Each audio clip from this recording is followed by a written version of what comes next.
KB 부동산 보고서가 나왔습니다. 요즘 이게 기사로 도배가 되고 있죠. 무슨 기사로 도배가 되고 있느냐, 이런 기사로 도배가 되고 있습니다. 제목부터가 이래요. 부동산 전문가 10명 중 6명 올해도 집값 오른다. 분명히 정부 조사 결과에서는 10명 중 한 대여섯 명이 떨어진다고 했고 한 두세 명이 보합한다고 그랬는데 여기서는 6명이 집값이 오른대요. 어떤 전문가들을 모아놨는지는 답이 나오겠죠. 왜냐하면 은행권 전문가들은 집값이 떨어진다고 하게 되면 무슨 일이 벌어져요? 담보 손실이 나게 되죠. 담보 손실이 나게 되면 굉장히 손절하는 사람들, 뭐 포기 이런 사람들 나올 테고 은행 부담으로 오게 되죠. 이거 소설 쓰는 것 같아요? 아니에요. 대표적인 사례가 있었죠. 과거 글로벌 금융위기 터지기 전에 서브프라임. 서브프라임 뭐냐? 프라임 등급이 진짜로 집 살 수 있는 사람들. 근데 서브프라임 뭐예요? 서브가 뭐예요? 좀 떨어진, 보조하는 뭐 이런 느낌이죠. 프라임 등급에 낑겨서 들어간 사람들. 그 MMS 증권 만들면서 프라임 등급에다가 서브프라임 몇 명 낑겨 넣어가지고 했어요. 그러면 이 사람들은 원래 대출을 갚을 능력이 안 돼요. 우리나라 말로 해석을 하자면 영끌이죠, 영끌. 근데 이 서브프라임들이 집을 샀어요. 근데 집값이 조금만 떨어지더라도 이들은 부실하다 생각하고 바로 은행에 손실을 넘겨버립니다. 그래서 은행에 손실이 넘어가서 무너진 은행이 리먼 브라더스 은행이죠. 그러니까 은행권 관계자들은 집값이 떨어지지 않도록 최대한 유지를 하면서 최대한 뽑아먹으려고 한다. 손실 줄이려고.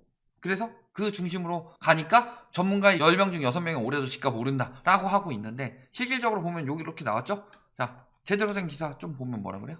공인중개사는 63%가 하락을 이야기하고 있는데 전문가는 64%가 상승을 이야기를 하고 있다. 근데 공인중개사들 설문을 조작할 수는 없으니까. 그래서 하락 요인으로 뭐라 그래요? 대출 규제. 규제 맞죠? 매매 가격 부담. 그 다음에 매매 비용 증가 등을 꼽았다. 그리고 전문가들 상승 전망의 근거로 뭐라 그래요? 공급 물량 부족. 자, 공급 물량 부족하지 않다는 거 본인들이 반박을 해요. 대선 이후 정책 변화. 대선 이후에 규제 풀어준다고 하죠. 완화되는데 왜 집값이 올라요? 규제 때문에 집값이 올랐다놓고. 그 다음에 정부 규제에 따른 매물 감소. 매물 늘어나고 있죠. 매매 전세 매물 지금 아실 들어가서 확인해 보세요. 늘었나 줄었나. 자, 그러면서 저희가 예전에 한번 이야기한 적 있죠. 2월에 또 기사 떴어요. 집값 하락에 정부가 힘싣고 있는데 시장은 선거 이후엔 달라질 것이다 라고 시장을 이야기를 했는데 시장 전문가, 결국은 시장 이야기가 아니라 전문가들 이야기죠. 전문가란 작자들 이야기를 했는데 엄밀하게 따져보면 뭐예요? 전문가는 오른다고 현장은 떨어진다는데 이게 시장 아니에요? 얘가 시장이 아니라? 그래서 시장 논리가 아니라 진짜 원하는 일부 기득권의 논리를 시장 논리라고 우기고 있는데 요 보고서에서도 그런 내용들이 많이 들어있다. 자, 수도권 가격 상승 요인은 수요 대비 물량 부족이라고 합니다. 그리고 하락 요인은 세액 부담과 대출 규제 강화라고 합니다. 그래서 상승 요인 1, 2순위 했을 때 1순위가 공급 물량 부족, 그 다음에 2순위가 대선 후 정책 변화, 3순위 매물 감소, 그 다음에 저금리 유동성, 전세 수요 매매 전환, 대체 투자처 부족, 추가 상승 기대감. 자, 요거는 심리가 주제칩시다. 대체 투자처 부족이다. 요거 말도 안 되는 소리라는 거 이따 보여드릴 거고요. 전세 수요 매매 전환. 말이 안 되죠. 전세 수요가 매매로 전환돼서 그 사람이 가구 수가 늘어나요. 그리고 지금 전세 수요가 매매로 전환하고 있느냐? 아니죠. 저금리 유동성, 금리 올리고 있죠? 규제 강화로 인한 매물 감소. 이거 들어가서 확인해 보세요. 매물이 감소되는 지역이 어디가 있는지. 도대체. 대선 후 정책 변화. 완화한다니까 오른다는 거죠. 강화해서 올랐다더니. 그 다음에 공급 물량 부족. 요건 좀 자세히 봅시다. 역시 하락 요인 보면은 대출 규제가 지금 확실히 영향 주고 있죠. 가격 부담. 가격 당연히 부담되죠. 그 다음에 금리 인상. 그 다음에 공급 정책, 그 다음에 세금 강화, 정책 변화. 정책 변화가 상승 요인도 되고 하락 요인도 되네요. 근데 하락 요인으로 꼽은 사람보다 상승 요인으로 꼽은 사람이 많다. 완화하는데 왜? 규제할 때는 그게 상승 요인이라고 하더니 뭐 비수도권도 거의 비슷한 이야기죠. 자, 그러면서 필요한 정책이 뭐라 그래요? 도심 고밀 개발 공급이다. 왜? 공급 부족이니까. 그 다음에 생초자 규제 완화, 세금 완화. 방금 세금 부담 때문에 집값 떨어진다고. 이거 뭔 소리 하는 거야 도대체.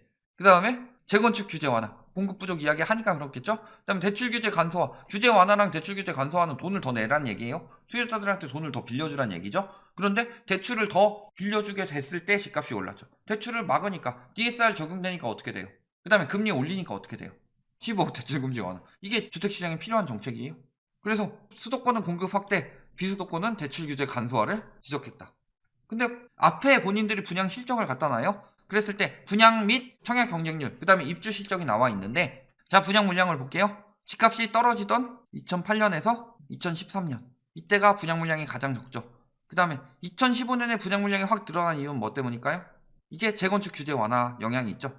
재건축 규제 완화로 인해서 분양 물량은 확 늘렸지만 집값이 확 올라가는 상황이 벌어졌죠. 왜냐하면 전세자금 대출 풀었고 초이노믹스 했고 그 다음에 재건축으로 인한 멸실 났고 재건축 3법으로 인해서 재건축 가격이 올라가니까. 그리고 15년, 16년 요때 제외하고 전반적으로 공급이 다른 정부 때보다 적나요? 자, 다음으로 입주 물량 볼게요. 입주 물량 가장 많죠. 근데 공급 부족이래요. 이번 정부 내내 공급 부족 이야기를 했죠. 공급 부족이 아니었다. 근데 왜 공급이 부족한 것처럼 보였냐라고 한다면 뭐예요? 수요가 늘었기 때문이고, 수요가 어떤 수요가 많이 늘어서 투기 수요 및 공포 수요가 늘어서 수요가 과잉되었기 때문에 공급 부족인 것처럼 보였죠. 그런데 지금 거래량이 감소했어요. 매물이 쌓이고 있죠. 수요가 줄었다는 거죠. 수요가 줄었으니까 공급이 부족이 아니라 과잉됐다는 것들이 드러나고 있죠. 왜냐하면 이런 수요 거품들이 생겼기 때문에. 자, 그 다음에 전세 가격 상승 요인 볼까요? 상승 요인은 뭐라고 그래요? 임대차 3법. 전세 물량 감소. 전세 물량 늘어나고 있죠? 거짓이죠? 신규 입주 물량 감소. 그 다음에 입주 아까 보셨죠? 주담대 규제로 인한 전세 증가. 주담대 규제하면 전세가 증가하나요? 매매를 팔고 다시 전세로 들어가나요? 아니면 전세 살던 사람들이 매매를 안 하게 돼서 전세를 살고 있는데 증가하나요? 매매 급등, 전세 수요 증가. 요 얘기랑 요 얘기는 조금 다르죠? 그 다음에 이주 증가, 계약갱신 만료, 대기 수요 증가. 떨어진 이유는 전세 대출 규제. 그 다음에 가격 부담, 공급 확대, 그 다음에 매매 전환, 임대차 3법 시장 안정화. 임대차 3법은 하락 요인보다는 상승 요인이라고 많이 이야기를 하죠. 실질적으로 전세 가격이 올라간 이후에 가장 큰 영향을 준 건 저금리였지만 임대차 3법 이전부터 전세 가격은 계속 폭등하기 시작했죠. 금리를 0.5까지 낮추면서 기준금리를. 근데 임대차 3법 때문이라고 우기면서 임대차 3법이 전세 가격 폭등 요인이다.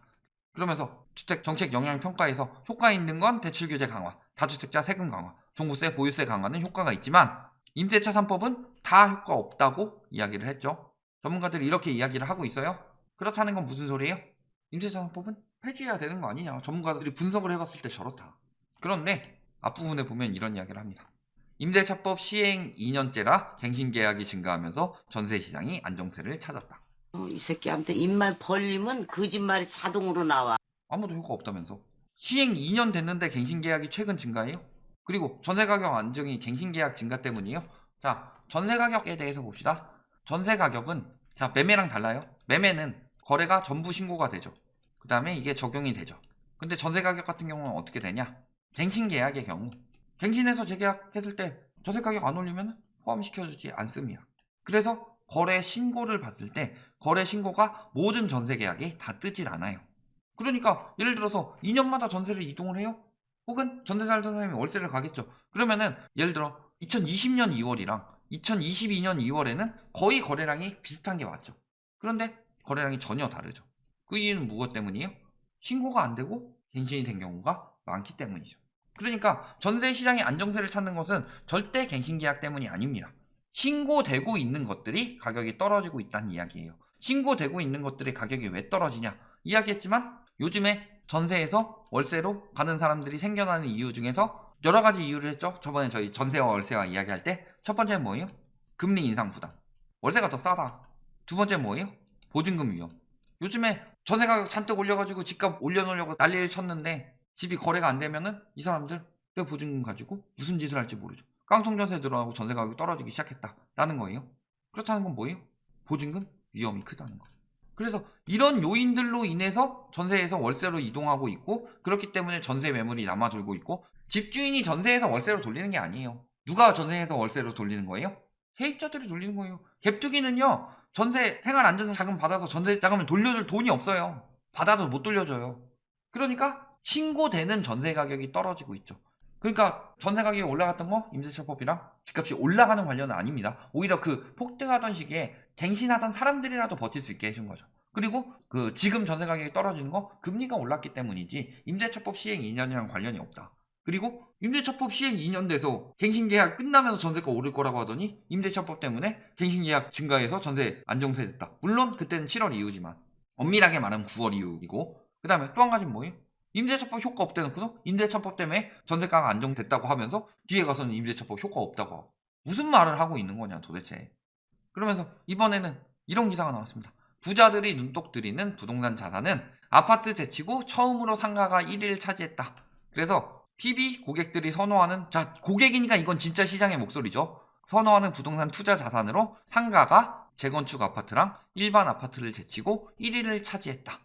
그러면 지금 상가가 유망하겠구나. 아니, 코로나로 인해서 자영업자들 죽어가고 있다는데 그래도 투자자들은 정말 상가를 보는구나. 이렇게 심리를 심어줄 수 있겠죠.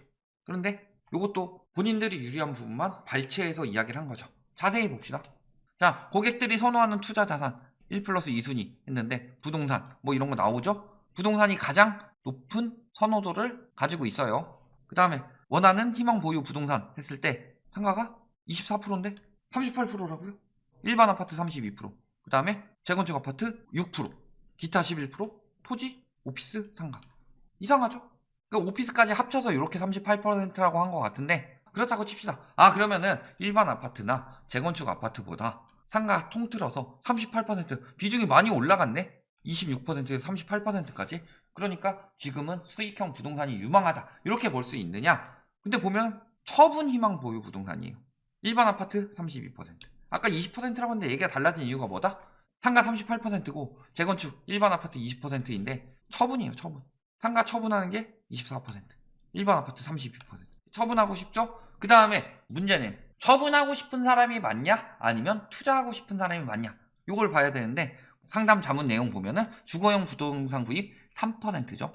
그 다음에 기타 6%. 그 다음에 세무상담 42% 제외하고 보유 부동산 처분이 28%, 수익형 부동산 구입이 21%. 처분이 훨씬 많죠. 지금 상가 수익형 부동산에 들어가죠. 34%에서 31%, 30%, 22%, 21%로 계속 감소했던 반면 반대로 처분은 19년부터 14%, 17%, 28%로 보유 부동산 처분에 대한 비중이 엄청나게 높아졌다. 상가를 사고 싶은 게 아니라 그나마 산다면 뭘 살 거냐 했을 때 아파트는 완전히 이제 끝났으니까 그나마 상가 이 이야기가 나온 거지. 지금은 사고 싶은 사람보다 팔고 싶은 사람이 훨씬 많이 늘어나고 있다는 소리죠. 저거를 해석을 저렇게 하면 어떻게 하냐. 그리고 전세자금 대출 잔액 및 신용대출 사용 목적 봤을 때 신용대출 다 어디서 들어갔어요? 부동산 플러스 보증금에 32% 들어갔다. 즉 영끌 혹은 영끌 전세 이런 데 많이 들어갔다는 거죠. 다른데 생활비 목적 이런 것보다 여기에 훨씬 많이 들어갔죠. 즉 다중채무자의 대부분, 그 다음에 자영업 대출을 통한 신용대출 이런 것들 3월에 자영업자 대출 연장 종료 끝나죠? 터집니다. 그 다음에 전세자금 대출 증감세가 이렇게 늘어났기 때문에 영향을 받은 거죠. 문제는 전세자금 대출 잔액은 이렇게 늘었는데 전세가가 지금 막 폭등했다. 이거 다 대출 늘려서 올라간 거예요. 근데 올해 전세자금 대출 잔액이 감소하고 있죠. 전세시장 어떻게 될까요? 결론, 부동산 보고서 자체는 굉장히 편파적으로 글을 쓰려고 했죠. 그래서 전문가 vs 중개사 vs 고객 이렇게 세 가지로 나눴죠. 그랬을 때 전문가는 오른다고 하는데 중개사는 떨어진다고 하고 있고 고객은 그런 쪽 설문조사는 안 했지만 매도 문의가 늘어나고 세금 강화되니까 세금 문의가 늘어났죠. 반대로 매수 문의는 엄청나게 줄었다. 그런데 시장에서는 이게 시장 목소리예요? 이쪽과 이쪽이 더 시장 목소리에 가깝지 않아요? 지금 시장 목소리가 어떻고 있다? 하락을 예견하고 있다. 그리고 정책에 대한 해석도 필요 정책은 완화 정책인데 올라가는 이유도 완화 정책 때문이라고 그래요. 그렇다면 지금 완화 정책을 하도록 유도하려고 하고 있는 거죠. 하지만 아니고 진짜로 보면은 대출 규제라든가 혹은 세금 규제 같은 게 효과를 보고 있다고 현장에서도 느끼고 있다. 그것 때문에 집값 올랐다는 거 다 거짓말이죠. 그렇다면 이번에 부동산 보고서를 봤을 때 대출은 앞으로 계속 강화될 수밖에 없습니다. 다른 건 몰라도 DSR은 절대 철회될 수가 없고 금리 인상은 계속 진행될 수밖에 없습니다. 이 두 가지만 가지고도 앞으로 대출은 계속 강화될 수밖에 없죠. 그렇다는 것. 수요는 앞으로 계속 줄어들 수밖에 없고 이 효과는 앞으로 점점 더 지속될 수밖에 없다. 그리고 매도를 원하는 사람들이 늘어났는데 앞으로 더 오히려 갑자기 매수를 원하는 사람들이 늘어날 이유가 있느냐. 대선 이후라도 규제가 완화된다고 하더라도 저기에 담고 싶은 의도는 정해져 있으나 통계는 거짓말하지 않는다. 요렇게 알아두시면 되겠습니다.